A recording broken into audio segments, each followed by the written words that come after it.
دربار الہی میں جھکانے کے لیے، دل ہے محبوب الہی سے لگانے کے لیے، اور جام کوثر لب کوثر لیے حوض کوثر حشر میں آئیں گے سرکار بلانے۔ اتنا پڑھتا مجھے پڑھنے کا ہی من کرتا ہے یا شاہ سبحان اللہ۔ اب آئیے اس حدیث پاک کو امام بخاری نے بخاری شریف کے اندر اور امام مسلم نے مسلم شریف کے اندر نقل کیا ہے۔ اس حدیث کے راوی حضرت حذیفہ رضی اللہ تعالیٰ عنہ کی ذات پاک ہے۔ حدیث شریف کے الفاظ اس طرح سے ہیں، عن حذیفہ رضی اللہ تعالیٰ عنہ قال رسول اللہ صلی اللہ تعالیٰ علیہ وسلم قال سمیت رسول اللہ صلی اللہ تعالیٰ علیہ وسلم یقول لا تدخل الجنہ قطات۔ سبحان اللہ کہیے، سبحان اللہ سبحان اللہ۔ میرے آپ کے سب کے آقا صلی اللہ تعالیٰ علیہ وسلم فرماتے ہیں، حضرت حذیفہ کہتے ہیں میں نے پیارے نبی سرور کائنات صلی اللہ تعالیٰ علیہ وسلم کو فرماتے ہوئے سنا ہے کہ چغل خور غیبت کرنے والا جنت میں نہیں جائے گا۔ بتاؤ، ہم نماز پڑھتے ہیں جنت حاصل کرنے کے لیے، قرآن پڑھتے ہیں جنت حاصل کرنے کے لیے، نیک عمل کرتے ہیں جنت حاصل کرنے کے لیے، ماں باپ کی خدمت کرتے ہیں جنت حاصل کرنے کے لیے، غریبوں یتیموں فقیروں بیواؤں پر خرچ کرتے ہیں جنت حاصل کرنے کے لیے، مگر ہم جنت حاصل کرنے کے لیے اتنے سارے اعمال تو کر رہے ہیں، اسی غیبت کی وجہ سے، اسی چغلی کی وجہ سے میرے آقا نے کیا فرمایا، چغل کرنے والا جنت میں نہیں جائے گا۔ ایک حدیث پاک آپ سن لیجئے، اس حدیث پاک کو حضرت عبد الرحمن بن غنم اور حضرت آسمہ بنت یزید رضی اللہ تعالیٰ عنہما وہ فرماتے ہیں، اللہ کے پیارے پیغمبر سارے نبیوں کے سرور صلی اللہ تعالیٰ علیہ وسلم نے ارشاد فرمایا کہ اللہ تبارک و تعالیٰ کے بدترین بندوں میں سے بدترین بندہ، خراب بندہ، گھٹیا بندہ وہ ہے جو ایک دوسرے کی چغل خوری کھا کر کے پھرتے ہیں اور دوستوں کو آپس میں جدائی ڈالتے ہیں، دوستوں کو آپس میں جدا کرتے ہیں، دو محبت کرنے والوں کو بچھاڑنے کی کوشش کرتے ہیں، دو پیار اور اچھی تعلقات رکھنے والوں کے درمیان جو ہے وہ جو ہے غیبت اور جو ہے چغل خوری کھا کر کے ان دونوں کی دوستی کو جو ہے برباد کر رہی ہیں۔ اور یہ ہے کہ نہیں بھائی، ہم نے دیکھا کہ محلے میں کوئی آدمی کا دکان اچھا چل رہا ہے تو اب ہمیں بات ہضم نہیں ہو رہی ہے، ایک بھائی ترقی میں ہے تو دوسرا بھائی ترقی میں ہے، اب ہمیں کوئی یہ بات ہضم نہیں ہو رہی ہے۔ ہمارے معاشرے میں کسی کی بلڈنگ بہت اچھی عمارت سجائی ہوئی ہے، اب ہمیں یہ بات ہضم نہیں ہو رہی ہے۔ اب ہم جو ہے دیکھتے ہیں کہ مسجد تاہم الحمدللہ یہاں کی کمیٹی، یہاں کے امام و خطیب و مؤذن اور یہاں کے مصلیان الحمدللہ بڑے شوق و ذوق کے ساتھ اللہ کی عبادت کے لیے آ رہے ہیں۔ اب دیکھنے والوں کو ہضم نہیں ہو رہا ہے کہ اس بات کو کیسے توڑا جائے، پھر ایک دوسرے کی غیبت کر کے، ایک دوسرے کی چغل کھا کر کے جو ہے اتنی اچھی محفلوں کو اور اتنے اچھے جو ہے معاشرے کو برباد کرنے کی کوشش کرتے ہیں، ہے کہ نہیں میرے بھائی؟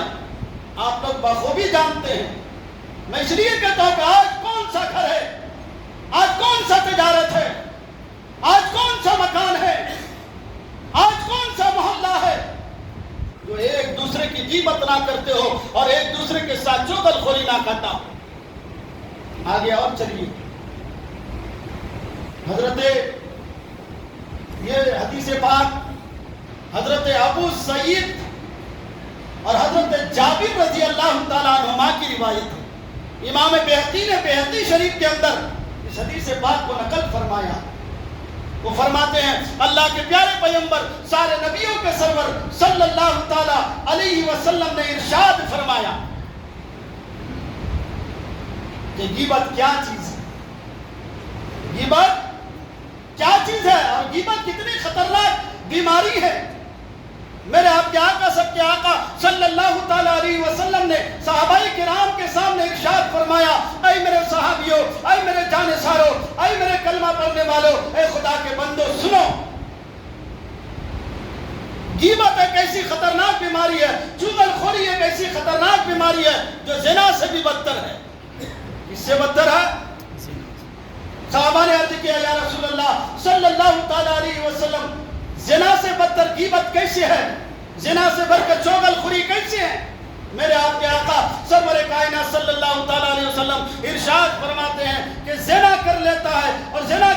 بعد پھر اسے شرمندگی ہوتی ہے، وہ خدا کی بارگاہ میں توبہ کرتا ہے تو اللہ تبارک و تعالی توبہ کرنے کی وجہ سے ان کے گناہ کو معاف کر دیتا ہے۔ مگر جب بندہ چغل خوری کرتا ہے، جب بندہ غیبت کرتا ہے، اللہ تبارک و تعالی اسے اس وقت معاف نہیں کرتا جب تک کہ وہ اسے معاف نہ کر دے جس کے لیے انہوں نے چغل خوری کی ہے، اسے جب تک وہ معاف نہ کر دے جس کے لیے انہوں نے غیبت کی ہے۔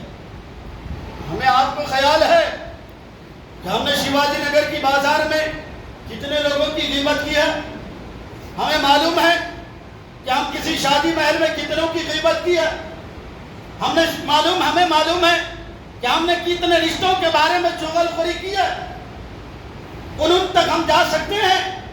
انہیں جا کر کے یہ ہم معافی مانگ سکتے ہیں کہ ہمارے سے غلطی ہو گئی، ہمیں معلوم نہیں تھا کہ غیبت اتنی خطرناک بیماری ہے، چغل خوری اتنی خطرناک مرض ہے جو ہماری نیکیوں کو کھا جاتی ہے، ہمارے اعمال کو برباد کر دیتے ہیں۔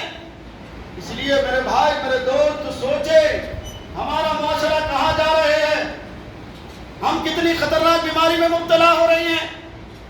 اس حدیث پاک سے کیا معلوم ہوا کہ کتنی خطرناک بیماری ہے غیبت۔ اس لیے آپ نے جس کے بارے میں بھی غلط فہمی میں ایک دوسرے کی غیبت کی ہے، یا بھائی کی غیبت کسی کے سامنے کی ہے، یا ماں بیٹی کی غیبت کی ہے، تو معاشرہ جاگے اور معاشرہ جاگ کر کے ان بیماریوں کو جو ہے ان بیماریوں سے نجات حاصل کریں، ان مرض سے نجات حاصل کرے جن بیماریوں نے ہمارے اعمال کو برباد کر کے رکھ دیا ہے، جن بیماریوں نے ہماری نماز کو برباد کر کے رکھ دیا ہے، جن بیماریوں نے ہمارے قرآن کی تلاوت کو برباد کر کے رکھ دیا ہے۔ تو میرے آقا، آپ کے آقا، سب کے آقا نے کیا فرمایا؟ غیبت کیا ہے؟ زنا سے بھی بدتر ہے، کیونکہ زنا کرنے والا زنا کرنے کے بعد توبہ کر لیتا، اللہ کی بارگاہ میں معافی مانگتا تو اللہ معاف کر دیتا ہے۔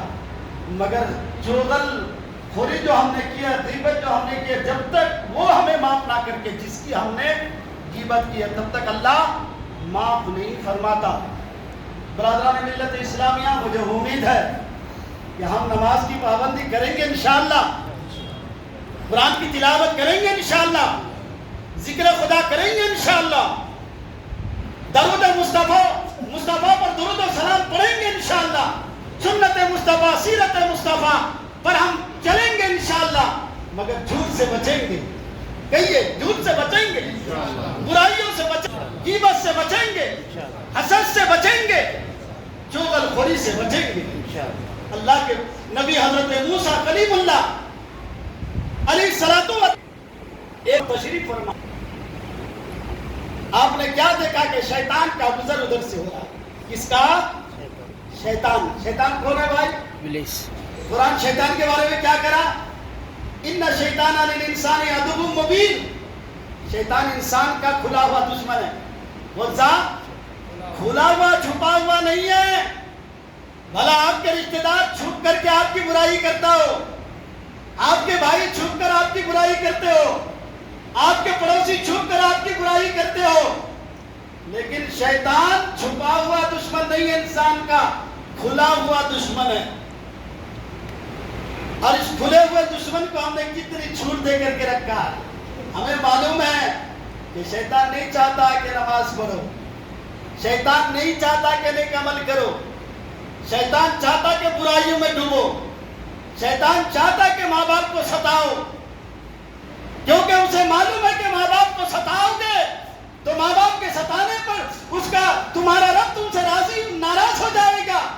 اس لیے وہ ہمیشہ بچوں میں یہ غلاتا رہتا ہے کہ وہ ماں باپ کو ستاتے رہے، ہمیشہ وہ انسان کو غلاتا رہتا ہے تاکہ وہ پہلی صف میں جا کر کے نماز نہ پڑھے۔ وہ ہمیشہ یہ چاہتا ہے تاکہ ان کی عبادتوں میں خشوع اور خضوع نہ آئے۔ ایک آدمی اذان سے پہلے آ کے بیٹھ گیا، اب شیطان جل رہا ہے، اب اس کو گلا رہا ہے، کیا فائدہ پہلے صف میں جا کے، ابھی خطیب تو بیٹھا ہی نہیں ہے، گلا رہا ہے اس کو۔ اور ایک آدمی وہ ہے جو آخر میں آتا ہے، ابھی 2 منٹ باقی ہے، اب شیطان خوش ہو جاتا، اچھا ہوا انہوں نے ہر باری میں وضو کیا، ان کا وضو نہیں ہوا تو نماز کیسے ہوگی؟ تو شیطان ہمیشہ آپ کا کھلا ہوا دشمن ہے، آپ کو نیک عمل سے روکنے کی کوشش کرتا ہے، آپ کو برے اعمال میں مبتلا کرنا چاہتا ہے، خدا کی بارگاہ میں آپ کو خدا کی رضا حاصل کرنے سے روکنے کی کوشش کرتا ہے، اور آپ خدا کی بارگاہ سے ناراض ہو کر کے جاؤ، خدا آپ سے ناراض ہو جائے، یہ شیطان آپ کا چاہتا ہے۔ تو حضرت موسیٰ علیہ نبینا علیہ الصلوۃ والتسلیم جب تشریف فرما، شیطان ادھر سے گزرا، شیطان سے حضرت موسیٰ علیہ السلام نے کہا کیا ہے بھائی؟ شیطان کہتا ہے کہ اللہ کے نبی میں نے تجارت شروع کر دی ہے۔ کیا شروع کر دی ہے؟ میں نے تجارت شروع کر دی ہے۔ کہا بھائی تجارت شروع کر دی ہے، کہاں تمہارے تجارتی مال؟ کہا یہ دیکھو یہ گدھے جا رہے ہیں نا، یہ گدھوں میں میرے تجارتی مال ہے۔ کیا ہے؟ تجارتی مال ہے۔ تو حضرت موسیٰ علیہ السلام وہ تو اللہ کے نبی ہیں، جانتے ہیں، پھر بھی ہم گناہگاروں کو، ہم جیسے بدکاروں کو یہ پیغام دینا تھا تاکہ ہم ان خرافات سے بچے، ان خطرناک بیماریوں سے بچے جو غیبت اور چغل خوری جیسی خطرناک بیماری ہے۔ تو موسیٰ علیہ السلام نے کہا بھائی پہلے گدھے میں کیا ہے؟ کہا پہلے گدھے میں جھوٹ ہے۔ کیا ہے؟ یہ جھوٹ کی تجارت میں نے شروع کیا۔ اچھا یہ جھوٹ کون خریدیں گے؟ تو کہتے یہ جھوٹ خریدیں گے، یہ جھوٹ خریدیں گے وہ تاجر جو اپنی تجارت میں بار بار جھوٹ بولتے ہیں۔ یہ تاجروں کے لیے ہے۔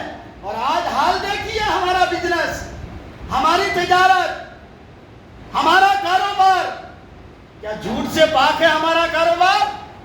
کیا جھوٹ سے پاک ہے ہماری تجارت؟ تو کہ تاجر خریدیں گے اس کو۔ پھر دوسرا گدھا سامنے آ رہا ہے، کہا اس میں کیا ہے؟ بولے اس میں حسد ہے۔ کیا ہے؟ حسد ہے۔ حسد ہے اس میں، حسد ہے۔ یہ کون خریدیں گے؟ کہ یہ لوگوں کے علماء خریدیں گے۔ کون خریدیں گے؟ علماء خریدیں گے۔ اور حال یہ ہے کہ ایک عالم دوسرے عالم کا دیکھ نہیں پا رہا ہے، ایک علماء دوسرے علماء کا دیکھ نہیں پا رہا ہے۔ آج مسجدوں کا حال یہ ہے کہ ایک عالم دین کئی سال سے امامت کر رہا ہے۔ میں نے ابھی 3 آدمی کو جگہ میں بھیجا، ایک ایسی شخص کو میں نے جگہ میں بھیجا، بڑی تکلیف ہوئی مجھے۔